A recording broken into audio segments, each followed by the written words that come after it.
Join spiritual feminist and empowerment coach Joni Advent Maher for Trust Your Sacred Feminine Flow. Listen in for intimate conversations about money, transformation, and feminine sovereignty. And now, your host, Joni Advent Maher.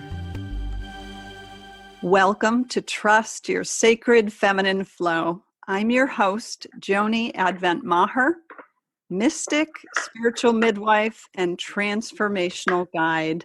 And I am so honored and delighted to welcome Barbara Huson. Welcome, Barbara. Thank you so much, Joni. I'm so excited to be talking to you. Oh, I am delighted. I'm doing my happy dance in my chair.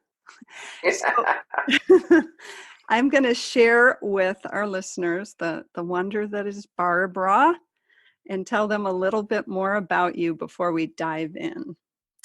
So you may know or you may not know, but Barbara is formerly Barbara Stanny, and she is the leading authority on women, wealth, and power. She is a best-selling author of 6 books, and she's a financial therapist, a teacher, and a wealth coach. And she's been empowering women to take charge of their money and in turn take charge of their lives for over 20 years.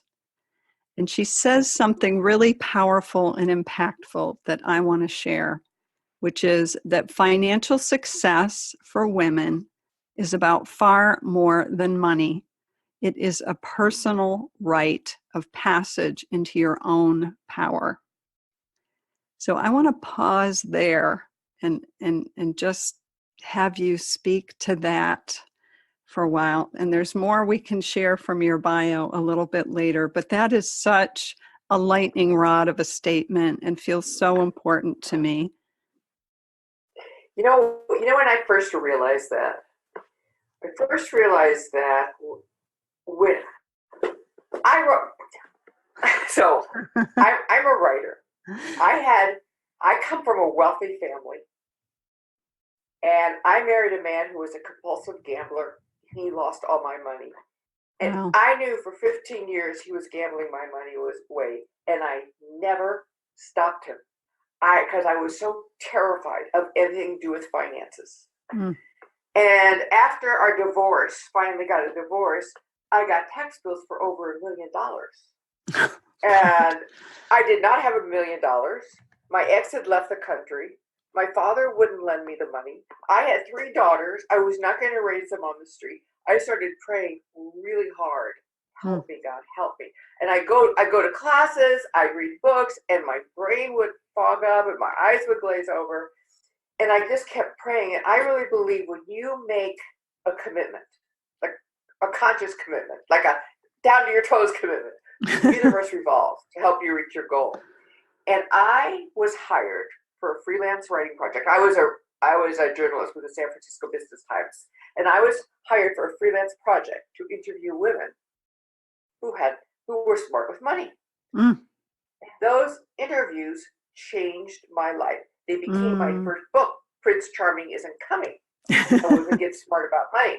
Yeah. And so I got smart about money, but one of the things I began to notice, and that book I wrote it came out 23 years ago, and it's still selling amazingly. Wow. One thing I realized that it wasn't the money that women had problems with. It was their fear of or ambivalence about power. And I remember I interviewed a psychologist who specialized in money problems. Mm-hmm. And I said to her, why do you think women are so scared of their power? And she said something that gave me chills. And that is, powerful women have been burned at the stake. Mm. And I thought, that's really the work to be done. It's not just teaching women the difference between a stock and a bond or how to create a budget. It's really about helping them to embrace and love their power, the Mm. powerful person that they were born to be. Mm. Yes, yes, yes. And the Which is focus, exactly what I had to do. Yes, right? I had to step into my power that I had Oh, given away to my ex. I had to yes. step back into my power to become the person I am now. And Mm, that's really what I help. That's really what I help women do, is to mm, really claim their power. mm-hmm. And let me just explain what I mean. My definition of a powerful woman is someone who knows who she is, who knows what she wants, and expresses that in the world unapologetically. What happens is most of us, we're so scared of rocking the boat that we'll water ourselves down, Mm, which is what I did my whole life. And yeah. that's what all my books are all about. Mm, That is the work I do. yes. And you do it primarily through the lens of money and finance. That's right. That's right. I mean, there's many ways to get to our power. You can do it through many doors you can open. You can do it through the door of relationship. You can do it through the door of health. You can do it through the door of career. I do it through the door of money. So that's people come to me with financial issues. I give them their power back. Mm, mm, mm. Well, and the thing is certainly in our culture, in our world, we really cannot maneuver through life successfully or in an empowered way without having mastery when it comes to money, is my opinion. I don't know if that. Oh yes, because it's not the money. What the mastery of money requires us to be. It requires us to really be adults, to be sovereign adults, not dependent children. It requires us to be comfortable in our own skin, to be able to speak up and say what we want or say no to what we don't. Yes. So it's what that mastery of money requires us to become is what's so important. Right. I don't care if you make money and you give it away. That's wonderful. It's not the money, how much money you have in your bank. It's who you have to become to be a container that can hold the abundance. Wow. Most women who come to me are like sieves. They have all these holes. Yes. I want to patch up those holes. I want to patch up those old wounds, the early trauma, their distorted self-image, so that they become a container that can hold their abundance. Wow, that is, my mind is like going. I have not heard that before. The who we have to become to contain the abundance. That is, wow. Oh, I'm taking that in. I'm saying, let's pull out the yellow highlighter and underline that one. So because I had money. I had an inheritance. Yeah. And I lost it. I lost almost all of it. Almost all of it. Because I wasn't willing to step outside my comfort zone. I wasn't willing to do what I was scared to do. And that is how we achieve success. That is how we achieve power. That is how we achieve confidence. Mm-hmm.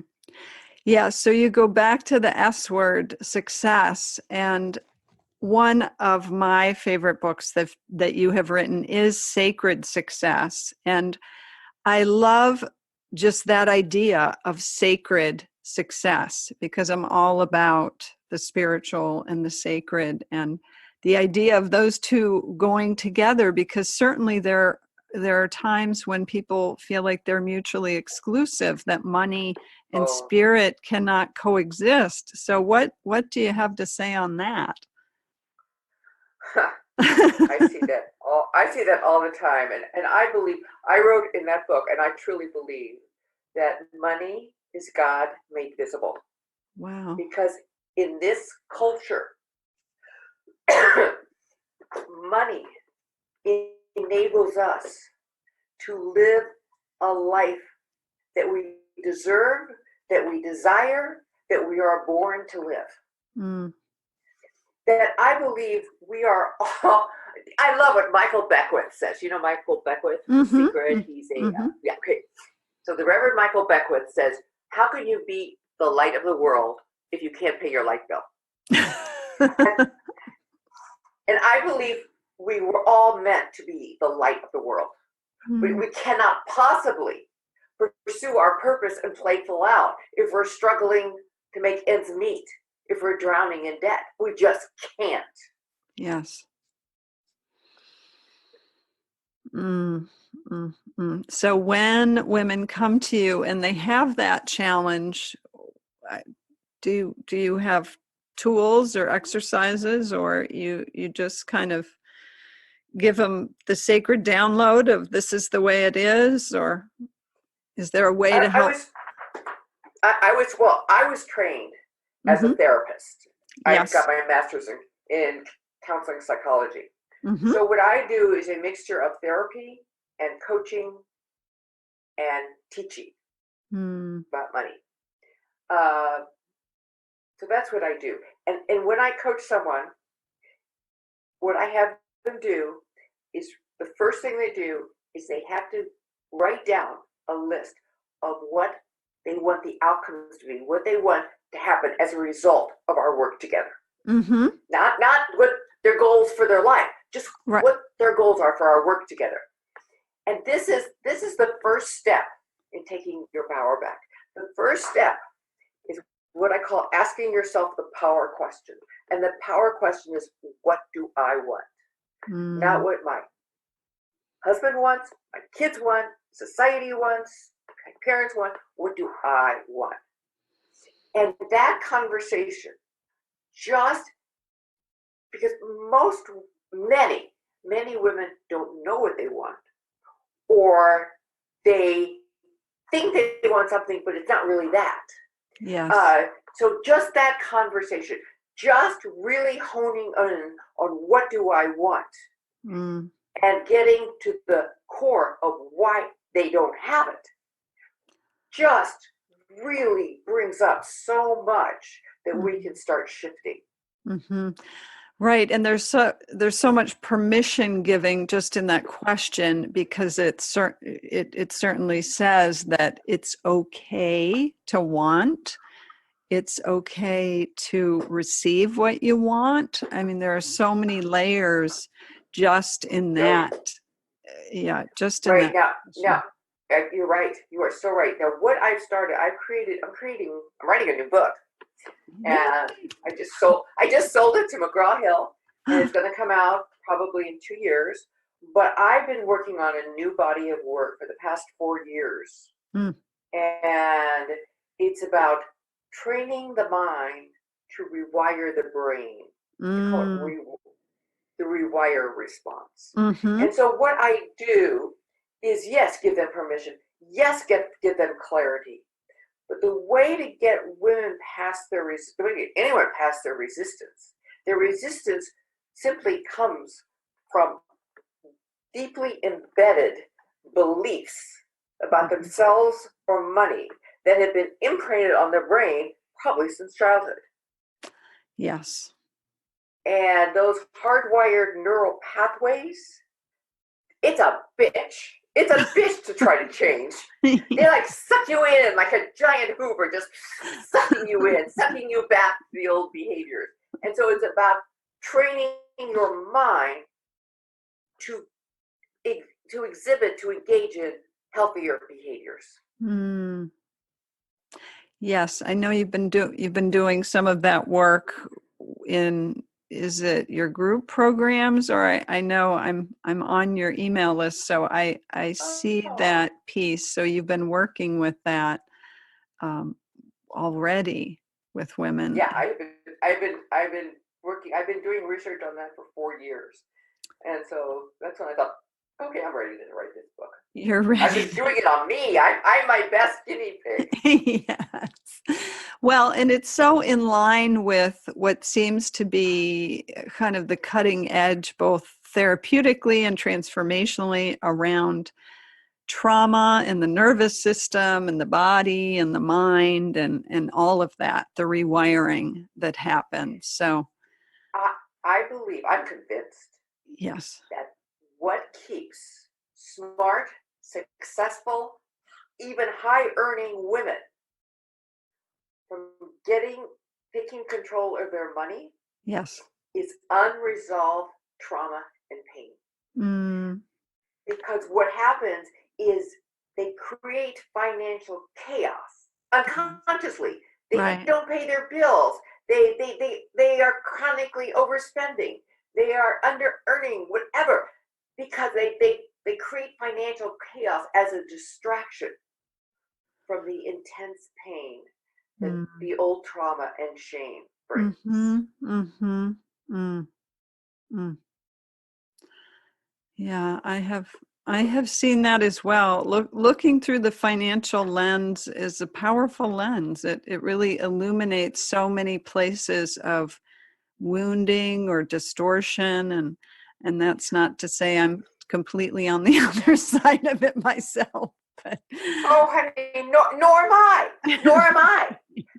We teach what we need to learn, as we spoke about earlier, you and I. Yeah. We teach, and I tell everyone, when I learn this, like when I really get it, I'm out of here. And I'm still teaching it 25 years later. But yeah, so I feel like money is a magnifier. Yes. Money amplifies the shame and the pain we already carry. Mm. And so when someone has financial issues, like I did, Mm-hmm. it's a wonderful. It's what the Course of Miracles calls the therapeutic value of fear. It lets us know that there's healing to be done. You need to course correct. You need to see this differently. You need to get help. You need to heal. Mm. Mm. Yes, I like that. The therapeutic value of fear. Mm. So one of the things that's coming to mind, because of course this is my emphasis is often on the idea of trusting the feminine or the sacred feminine flow. And as I was listening to your book, Sacred Success, just the other day, and you were speaking about surrender and you were speaking about taking disciplined action. And for me, I couldn't help but seeing those through the lens of the feminine and the masculine. And I don't know if that resonates for you or Oh yes. Oh feels yes. yes, Oh yes.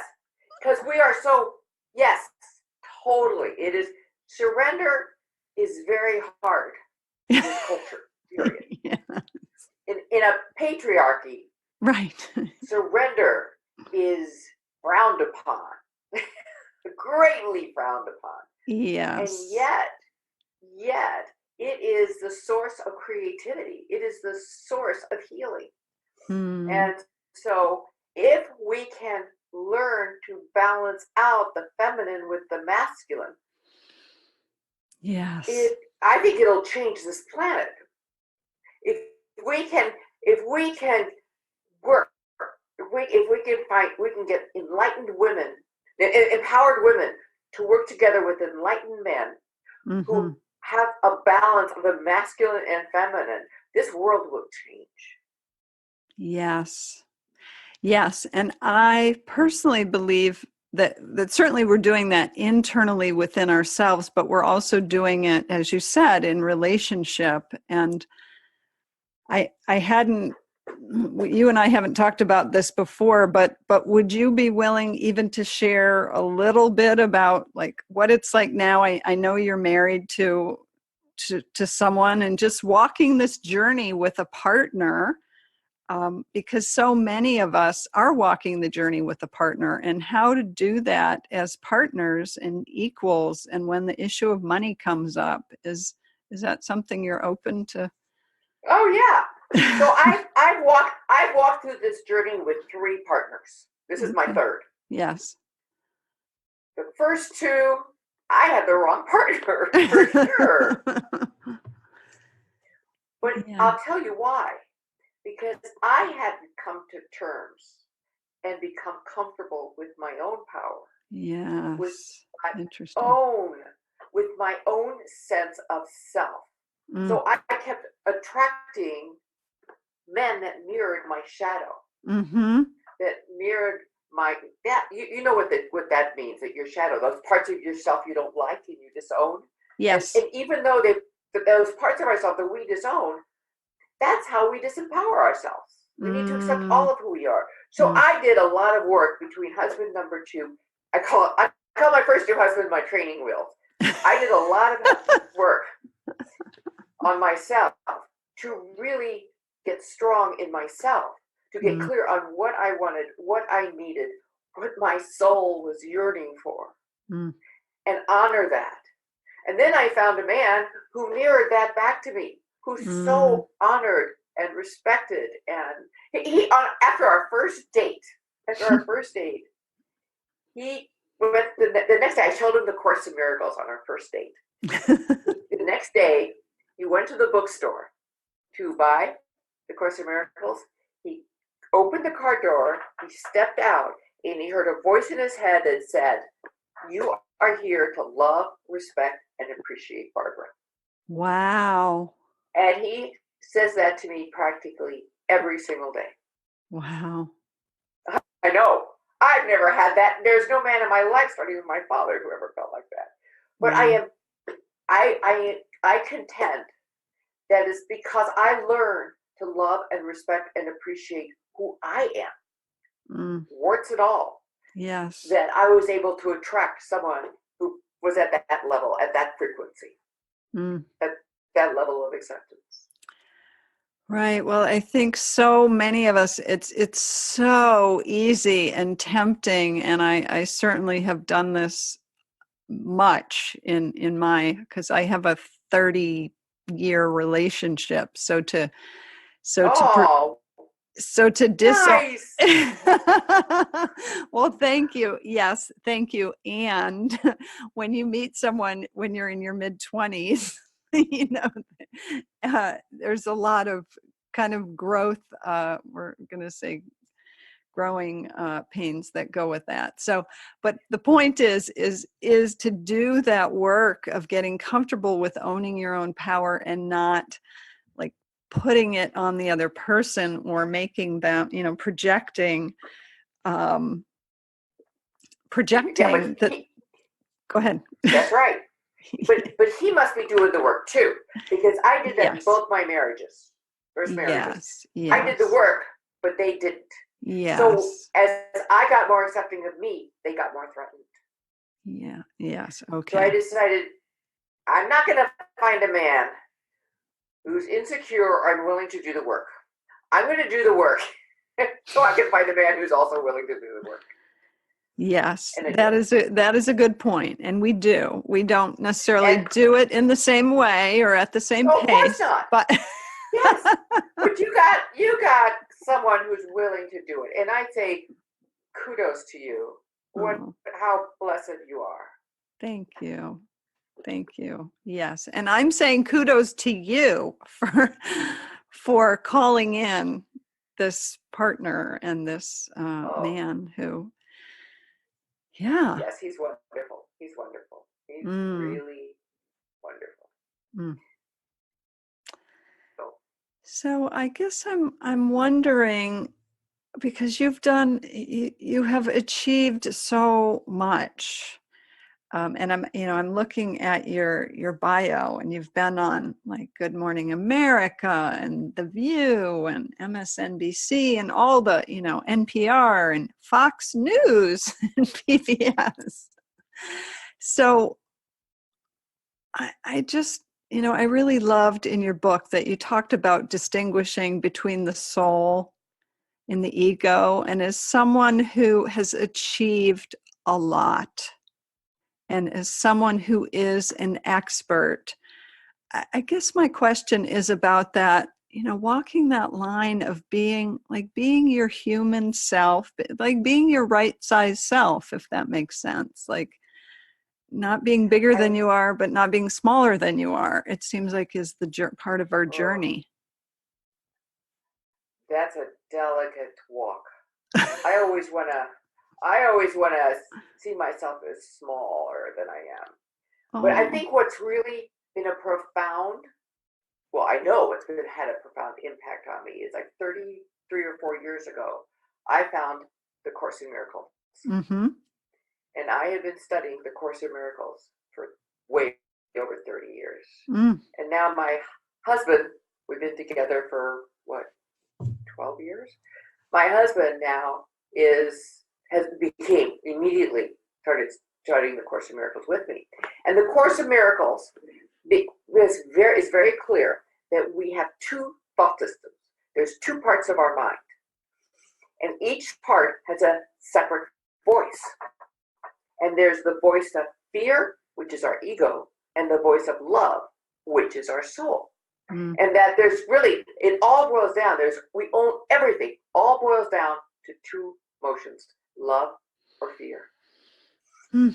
And what's helped me is to be able to recognize the ego's voice, which is always louder, always more persistent, always stronger than the soul. Yeah. And to be able to unplug from that and plug into the soul.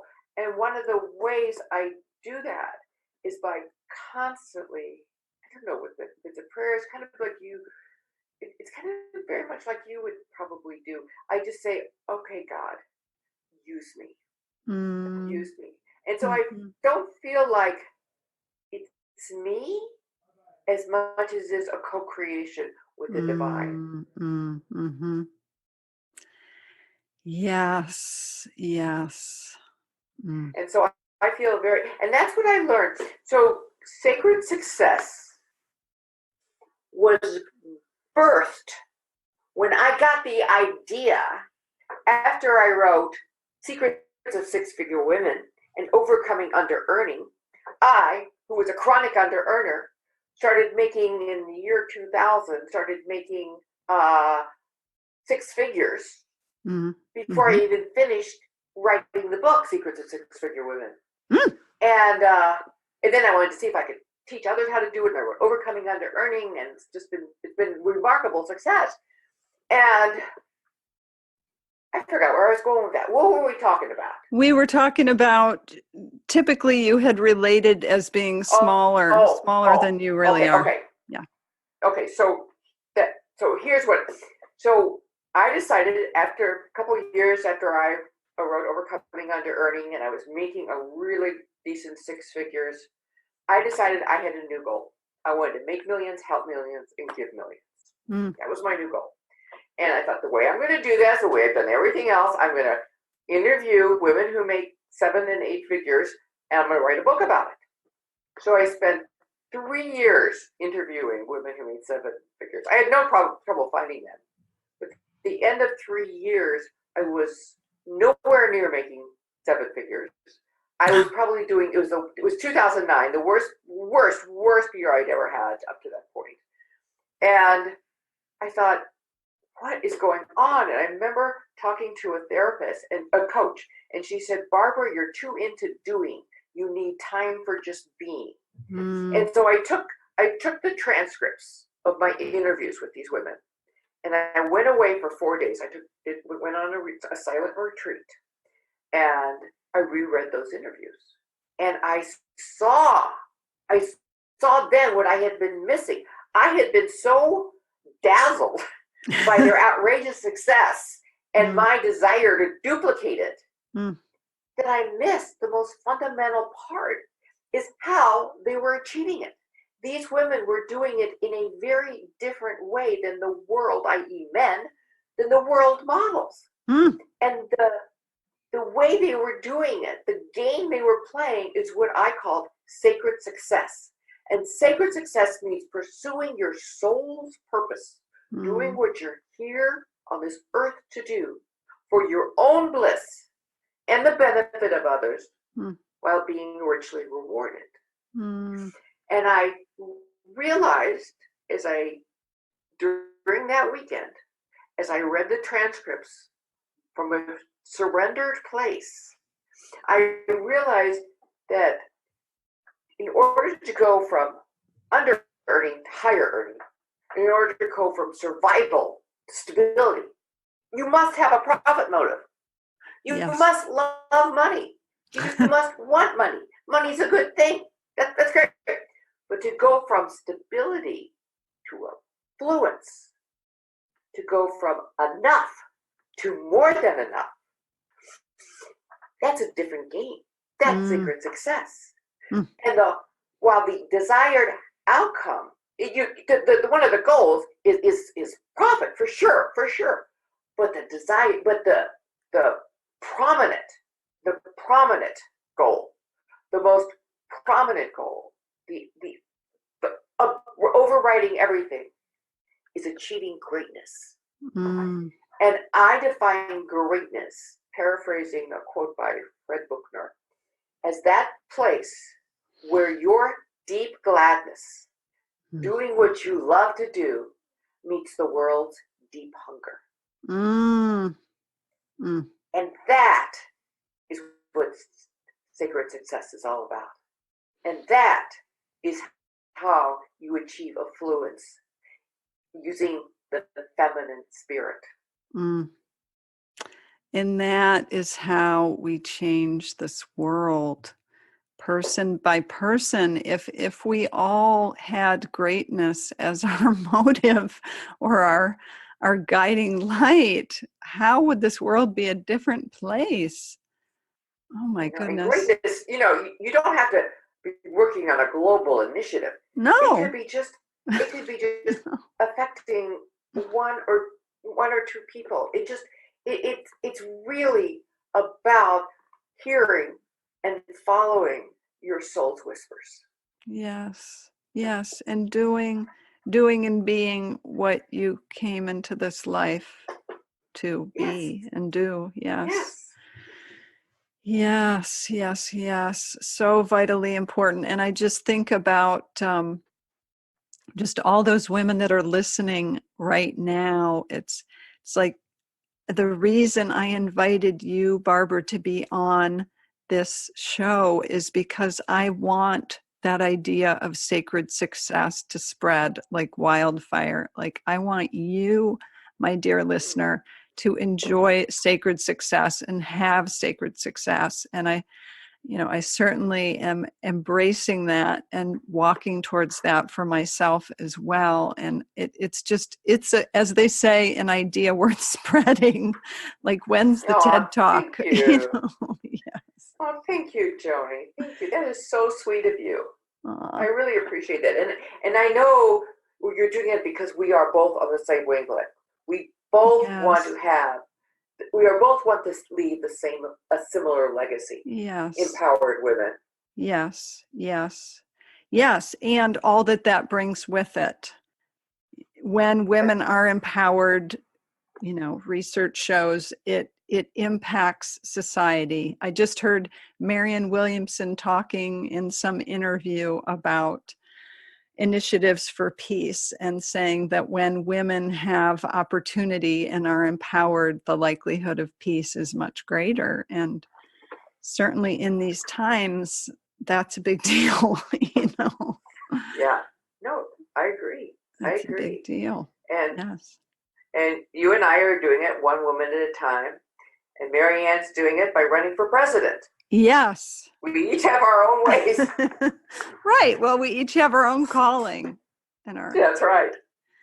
Yes, indeed. So one of the questions I really love to ask my guests is if you could go back and speak to your younger self from the vantage point of where you are and your wisdom you've acquired, and that can be your younger self from a year ago or 50 years ago or whatever, just what might you say to her? Wow. The thing is, I would say to her, you are more think you are. Mm. Believe in yourself. Mm. But I wouldn't have believed it. So I tell my kids that. I tell my daughters that all the time. They don't believe me. So I don't know if I don't know it, and I don't know if I change anything. Right. Because what I still wish I'd have a stronger belief in myself. I Mm. wish I had a stronger trust in in how the divine works. Well, I believe the divine works through me. Yes. Yes. And I'm working on that. I'm really working on that. I think I think really, really, Joni, that's really what I'd say. That's really what I'm working on now, is really being, really getting that source energy runs through me, that I am source energy. Mm. And if I can stop blocking it, life will get so much easier. Yes. Yes. I hear you. And it's interesting because I've said, so that the title of this podcast, Trust Your Sacred Feminine Flow, which for me Yes. is that, it is that kind of divine essence that I have had so much learning from just the title of this show and that, like, I came up with it 3 years ago, but yet it has taught me time and time again. In fact, as recently as a few weeks ago, I had this awakening of like breaking it down, of trust, like just trust you're sacred, and then trust the flow. So that's what I'm hearing you describe is that very challenge and that learning to open and receive the truth of that flow, that divine flow of who you Yes, are. that's beautiful. The Course in Miracles describes those people as healed healers. Mm. And that is what I aspire to be. Like while I'm writing this new book, Mm-hmm. I say, I pray that I write this as a healed healer and not a seeker of false idols. Yes. And the false idols like money and sales and praise and all that, because nothing out there can satisfy you. Right. Like being at peace with yourself. Right. So this, it sounds like, is your next frontier in sacred success, is embodying that healed healer, that Yes. wholeness in a Yes. way. Yes. It's really working in collaboration with the divine, trusting. That's what I want. I want to build my trust muscles more. I can be so good, and then something that happens, and I will regress. I will flip back. I will go into freak out mode. And I say, come on, stop that. Oh, yes. I'm feeling just the compassion for that. Yeah, that fearful place. But I know. I understand. I get it. And I know, I remember we met. It was around trust and trusting your voice and that whole piece. And yes. That's right. That's right. That's And right. I think some of us do. I mean, certainly some of us have more ease with what I would say is like letting go or surrender, and less ease with the discipline or the focus. And then others of us have more struggle with, holding on to control and the letting go and surrendering. So it's, we both need to cultivate, or we all need to cultivate the quality that we struggle with. Oh, yes, which for me has always been more of the focus and the structure and living within those confines. So that's the challenging part for you. Okay. it is. I have some ability to be focused and disciplined. I can get things done, but it's, I don't know what it is. I just value freedom. And there's just this, always the flow is happening. So But enough about me. Yeah. No. I think you brought up a good point. Is finding the gifts and the blessings and the value of each of those. And there are times to be totally surrendered, and there are Right. times to be disciplined. Like writing my book, I'm in a very disciplined time. But there are moments, like last week, when was it? Sunday. I just took the whole day out to surrender because I was feeling stuck in what I was writing. And I just said, okay, I'm just going to surrender. And I'll just sit and look out the window all day. Delight. Yes, the being time. Love that. So we just have a few minutes left, and I just want to check in and see just if you checked in to what your divine wisdom might want to say or express that hasn't already been said. Like, is there a message for our listeners that is just bubbling up and ready to be shared? And no pressure if there's not, just. No. Oh, yeah. Okay. I have this, I'm not in my office right now, but in my office I have this, I made this with crayon on white paper. I framed it. And it says, do what you fear because that's how you grow. And that has always, that I believe is that is how I live my life. It's by doing what you fear that you go to the next level. It's by doing what you fear that you get closer to greatness. It's by doing what you fear that, because that's where all success lies, outside our comfort zone. Yes. Courageousness is required. Yeah.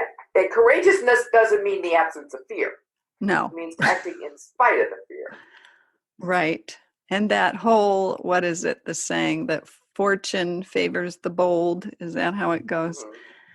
Yeah, I think something like that. Yes. So I love that. Well, I think that's a great note to end on, because we don't step into our sovereignty or our power by staying comfortable. Or that's for sure. Yeah, or by staying small, as you say. So I see this balance of, I think, in terms of the nervous system, like stretching ourselves and risking. So there is the fear, but it's not so overwhelming that you can't stay in your body. But so it's that toggling of the balance. Yes. Well, I remember interviewing a woman for my book, Secrets of Six-Figure Women, and she said, stretching, or going out your comfort zone, she said, imagine it like a target that you would shoot bow and arrow at. She said, the middle is your comfort zone. That circle around it is just outside your comfort zone. If you go to the circle outside that is a little too far outside your comfort zone, and there's a tendency to go into fear and paralysis. Yes. So I 100%. I had never thought of it like that, but it's true. So. Yes, the freeze state. going into freeze is not helpful. Fight, flight, or freeze. Yep. So it has to be sucks. That. No, I know. I've spent some time there in my life. Yeah. So we need that optimal level of risk and fear. Stepping into it. All right. Well, I do want to. I want to share just the names of your books, because I think they're so wonderful, and of course, pass on your website and your beautiful free resource that you have, and let you share about some of the other things you have cooking.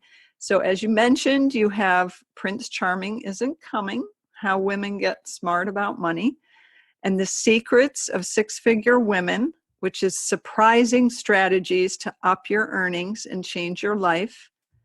And then Overcoming Under-Earning, which is a 5-step plan to a richer life. And then Finding a Financial Advisor You Can Trust. I think that's a biggie for a lot of women. a guide for investors and those who want to be, breaking through, getting past the stuck points in your life, and then finally, Sacred Success, a course in financial miracles. I love that. Thank you. Yes. So tell women, I know you have a regular newsletter you put out. Are you still doing your free? At one point you were doing a free No, phone call? No. Tell me no, that's what's been happening. years. Okay. So I do have two programs going. Yes. I do have one called The Wealth Connection, which is a low-cost membership program that, oh my God, it's been so amazing. I just had it up for about 6 to 8 months. But we have a Facebook page, and I've always dreamed of having a safe place where women could talk about money. Not just about the facts, but about the feelings and emotions and fear, and we can go deep. And so we have 2 group coaching calls a month through Zoom, and we have 1 call a month with a financial expert. Wow. And that just feeds my soul. And then I have another group, and I don't know that I'm going to continue with it because I need to take off time to write my book, but it's called the Rewire Mentorship Program. And that's, I do individual coaching and mentorship, a mentor a group of women, taking them through rewiring their brain. Wow. To become wealthy and create well-being in their lives. Wow. So those people can reach through your website, which is barbara-huson.com, which is both in the description and the show notes on my website. And then you have a wonderful free gift, which is an ebook called So You've Made Good Money and Now What? Yeah. Is there anything you want to say about that? I love it. I love that little ebook. I had so much fun writing it. It's about, because I get a lot of women come to me. And I also do personal coaching. I also do individual coaching, which I will never stop because that's my favorite thing. I have so many women coming to me who are successful in their careers, but their finances tend to be a mess. Yes. And so I wrote this book for them. I wrote this book for women who are successful, but not that was the biggest surprise I had when I interviewed women who made 6 and 7 figures, is how much money they made and how little they had to show for it. Wow. So this book is a primer on how to create wealth, because wealth does not come from what you earn, it comes from what you do with what you earn. So you don't have to make a lot of money to create wealth. I know that for sure. No. And just as you were saying that, something struck me about just self-love and our ability to earn 6 figures and have little to show for it. It just something about self-love and the way that to really honor ourselves and love ourselves requires having something to show for it or tending it better so that we're not in chaos or we're not depleted. Yeah. But that means healing the wounds. Right. Because self-sabotage, which is what many women do who are having financial troubles, self-sabotage is underneath really these misguided attempts at self-protection.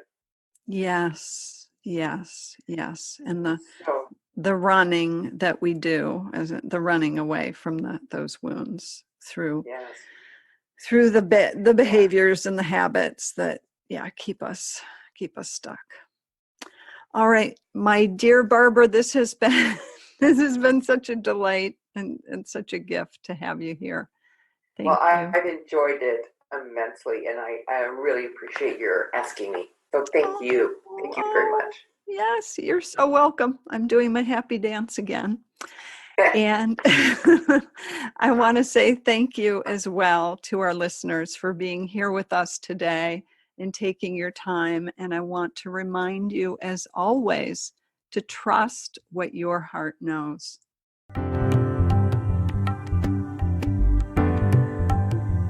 Thanks for listening to Trust Your Sacred Feminine Flow with Joni Advent Maher.